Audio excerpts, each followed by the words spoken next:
আসসালামু আলাইকুম। আজকের আন্তর্জাতিক সংবাদে আপনাকে স্বাগতম। শুরুতেই জানিয়ে দেব সংবাদ শিরোনাম। শততম দিনে ভারতের কৃষক আন্দোলন, মৃত্যু 248। আরব রাষ্ট্রগুলোর সাথে আঞ্চলিক প্রতিরক্ষা জোট তৈরির চেষ্টা ইসরায়েলের। হংকংয়ের নির্বাচনী ব্যবস্থা ঢেলে সাজাচ্ছে বেইজিং। ইসরায়েলি জাহাজে হামলার দাবি নাকচ করে ইরান বলল, ভুল করলে বিপদ। ট্রাম্পের বিরুদ্ধে আরও এক মামলা দায়ের। সবশেষে জানবেন, চীন ও ভারতের সৈন্য প্রত্যাহারকে স্বাগত জানালো রাশিয়া।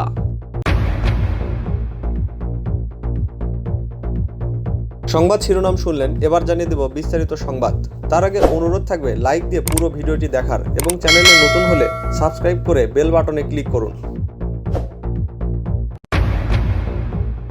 শততম দিনে ভারতের কৃষক আন্দোলন, মৃত্যু 248। প্রায় 2 মাস 65 বছর বয়সী প্রেম সিং প্রতিদিন এক নিয়ম পালন করে আসছিলেন, যা তার অনিচ্ছায় একদিন বাদ পড়ে যায়। গত বছরের 1 ডিসেম্বর ভারতের উত্তরাঞ্চলীয় হরিয়ানা রাজ্যের কর্নাল জেলার মানপুরা গ্রামের নিজ বাড়ি ছেড়ে তিনি রাজধানী দিল্লিতে এসেছিলেন আরও হাজার হাজার কৃষকের সাথে এক বিক্ষোভে অংশ নিতে। সেপ্টেম্বরে প্রধানমন্ত্রী নরেন্দ্র মোদী সরকারে পাশ করা কৃষি সংস্কার আইন বাতিলের দাবিতে এই কৃষকরা রাজধানীতে সমবেত হয়। দিল্লি হরিয়ানা সীমান্তের সিঙ্গুতে অবস্থান নিয়ে প্রতিবাদে অংশ নেন কৃষক প্রেম সিং। বিক্ষোভে অবস্থান নিয়ে প্রতিদিন সকালেই গ্রামে তার ছেলে সন্দীপ সিংয়ের সাথে ফোনে যোগাযোগ করতেন।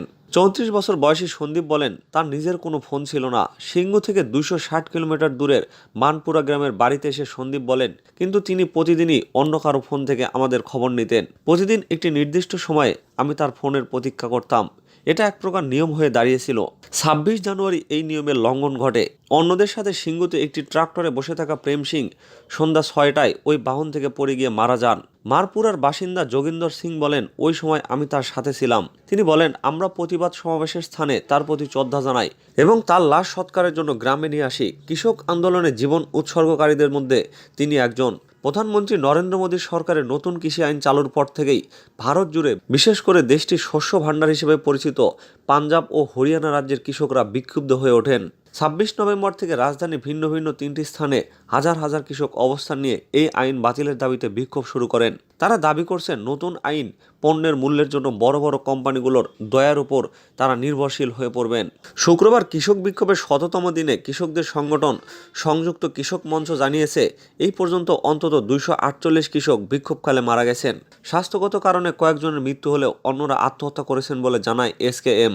শনিবার বিক্ষোভে অংশ নিয়ে কৃষকরা দিল্লি পশ্চিমের পেরিফেরাল এক্সপ্রেসওয়ের 6 লেনের সড়ক 5 ঘন্টার জন্য অবরোধের সিদ্ধান্ত নিয়েছেন। মৃত্যুর মিছিল সত্ত্বেও কৃষকরা বলছেন, তারা বিক্ষোভে অটল থাকবেন, তবে বিভিন্ন কারণেই তারা বাধার সম্মুখীন হচ্ছেন। আরব রাষ্ট্রগুলোর সাথে আঞ্চলিক প্রতিরক্ষা জোট তৈরির চেষ্টা ইসরায়েলের। ইহুদিবাদী রাষ্ট্র ইসরায়েল ইরানের হুমকি মোকাবেলায় কিছু আরব রাষ্ট্রের সাথে আঞ্চলিক প্রতিরক্ষা জোট তৈরির জন্য পশ্চিমা দেশগুলোর সাথে যোগাযোগ করছে। দেশটির সংবাদপত্র মাকানে বুধবার প্রকাশিত এক প্রতিবেদনে এই তথ্য প্রকাশ করা হয়। প্রতিবেদনে বলা হয়, সাম্প্রতিক সময়ে আরব দেশগুলোর কর্মকর্তাদের সাথে ইসরায়েলি কর্মকর্তাদের যোগাযোগ বেড়েছে। এতে আরও বলা হয়, ইসরায়েলি প্রধানমন্ত্রী বেনিয়ামিন নেতানিয়াহু ও বাহরাইনের যুবরাজ সালমান বিন হামাদ আল খলিফার মধ্যে সাম্প্রতিক এক ফোন আলাপে এই প্রসঙ্গে আলোচনা হয়। অপরদিকে ইসরায়েলি প্রতিরক্ষামন্ত্রী বেনি গান্টোস ও জর্দানের বাদশাহ দ্বিতীয় আবদুল্লার মধ্যে এই ইস্যুতে এক বৈঠকও অনুষ্ঠিত হয়েছে। এর আগে গত বছরের আগস্টে সংযুক্ত আরব আমিরাত ও ইসরায়েলের ইয়েমেন দ্বীপ সোকাত্রাতে যৌথ এক গোয়েন্দা ঘাঁটি তৈরির পরিকল্পনা কাজ শুরু করেছে বলে ফরাসি ভাষার ইহুদি সাইট জেফোরামের এক প্রতিবেদনে জানানো হয়। ইয়েমেনের দক্ষিণ আরব সাগরের 350 কিলোমিটার অভ্যন্তরে ওই গোয়েন্দা ঘাঁটি তৈরির কাজ ইতিমধ্যেই শুরু হয়েছে। হংকংয়ের নির্বাচনী ব্যবস্থা ঢেলে সাজাচ্ছে বেইজিং। হংকংয়ের নির্বাচনী ব্যবস্থা ঢেলে সাজানোর ঘোষণা দিয়েছে চীন। দেশটির দাবি, দেশপ্রেমিকদের হাতেই যেন হংকংয়ের দায়িত্ব থাকে।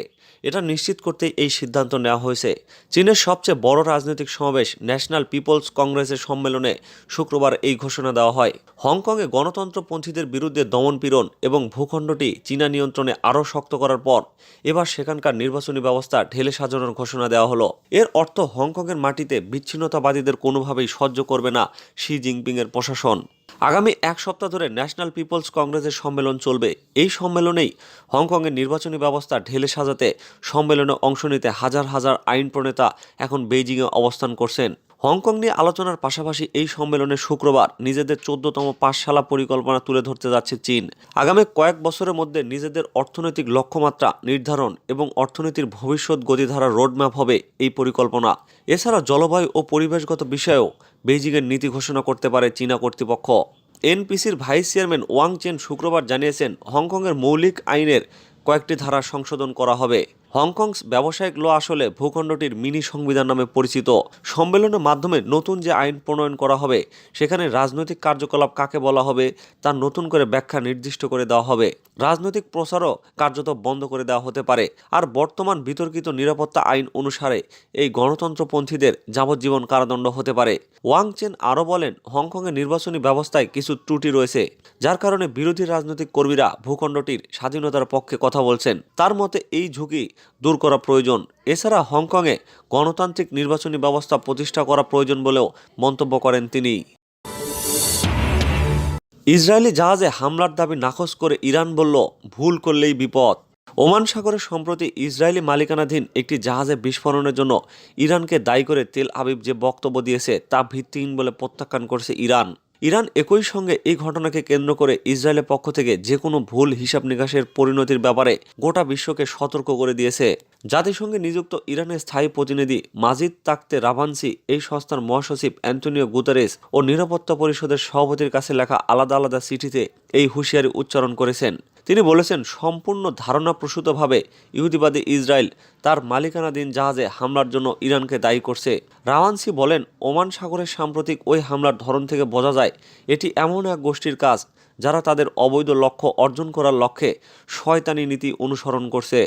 জাতিসংঘে নিযুক্ত ইরানের স্থায়ী প্রতিনিধি বলেন, ইরানের বিরুদ্ধে তেল আবিবের অভিযোগ উত্থাপনের উদ্দেশ্য ইসরায়েলকে অসহায় হিসাবে তুলে ধরা এবং মধ্যপ্রাচ্যে ইহুদিবাদীদের দখলদারিত্ব ও অবৈধ তৎপরতাকে বৈধ করার চেষ্টা। রাভানসি বলেন, গোটা বিশ্বের উচিত ইহুদিবাদী ইসরায়েলকে ইরানের বিরুদ্ধে যে কোনো সামরিক হঠকারিতা থেকে বিরত রাখা, কারণ তেল আবিব কোনো ভুল হিসাব নিকাশ করলে তার পরিণতি তাকেই ভোগ করতে হবে।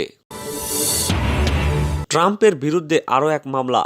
যুক্তরাষ্ট্রের কংগ্রেস ভবন ক্যাপিটল হিলে হামলার ঘটনায় সাবেক প্রেসিডেন্ট ডোনাল্ড ট্রাম্পের বিরুদ্ধে আরও একটি মামলা হয়েছে। ট্রাম্প ছাড়াও তার আইনজীবী রুডি গিলিয়ানি সহ আরও কয়েকজনকে এই মামলায় আসামি করেছেন ডেমোক্রেটিক কংগ্রেসম্যান এরিক সোয়ালোয়েল।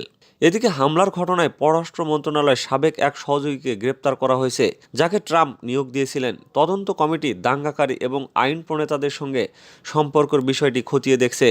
গত 6 জানুয়ারি ক্যাপিটল হিলে হামলার ঘটনা ঘটে, যাতে 5 জনের প্রাণ যায়।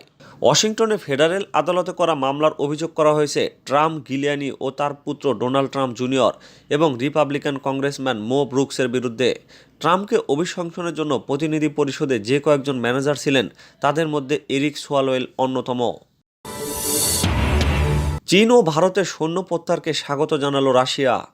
পূর্ব লাদাখে চীন ও ভারতের সৈন্য প্রত্যাহারের সিদ্ধান্তকে স্বাগত জানালো রাশিয়া। বিশ্লেষকদের অনেকেই মনে করছেন, নয়াদিল্লি ও বেইজিংয়ের মধ্যে সমঝোতার নেপথ্যে রয়েছে মস্কোর হাত। বৃহস্পতিবার চীন ও ভারতের মধ্যে হওয়া সীমান্ত সমঝোতা নিয়ে বিবৃতি দেন রুশ পররাষ্ট্র মন্ত্রণালয়ের মুখপাত্র মারিয়া জাখারোভা। তিনি বলেন, চীন ভারত সীমান্তে চলা গতিবিধির উপর আমরা নজর রাখছি। দুই দেশই আন্তর্জাতিক গোষ্ঠীর দায়িত্বশীল সদস্য। তারা নিশ্চয়ই আলোচনার মাধ্যমে সীমান্ত সমস্যার সমাধানের পথ খুঁজে বের করবে। গত 25 ফেব্রুয়ারি দুই দেশের পররাষ্ট্রমন্ত্রীদের মধ্যে হওয়া চুক্তিকে আমরা স্বাগত জানাচ্ছি। উল্লেখ্য, পূর্ব লাদাখে সেনা প্রত্যাহার চলাকালীন রাশিয়ার বিদেশমন্ত্রী সের্গেই ল্যাভরভের সঙ্গে সাক্ষাৎ করেছিলেন ভারতের বিদেশ সচিব হর্ষবর্ধন শ্রিংলা। আন্তর্জাতিক মঞ্চ যেমন জাতিসংঘ, G20, ব্রিক্স, SCO, RIC ও ইইউতে একসঙ্গে কাজ করার উদ্দেশ্যে সমন্বয় রক্ষায় জোর দিয়েছে দুই দেশ। প্রায় 10 মাস ধরে চীন ও ভারতের সেনা মুখোমুখি থাকার পর লাদাখ সীমান্তে শান্তি ফেরার নেপথ্যে রাশিয়ার হাত রয়েছে বলে মনে করা হচ্ছে। সদ্য পূর্ব লাদাখের সংঘর্ষের অন্যতম কেন্দ্রবিন্দু প্যাংগং হ্রদ থেকে সেনা সরতে রাজি হয় ভারত ও চীন। ইতিমধ্যেই ট্যাঙ্ক, কামান সহ জওয়ানদের সরিয়ে নেওয়ার কাজ শেষ হয়েছে।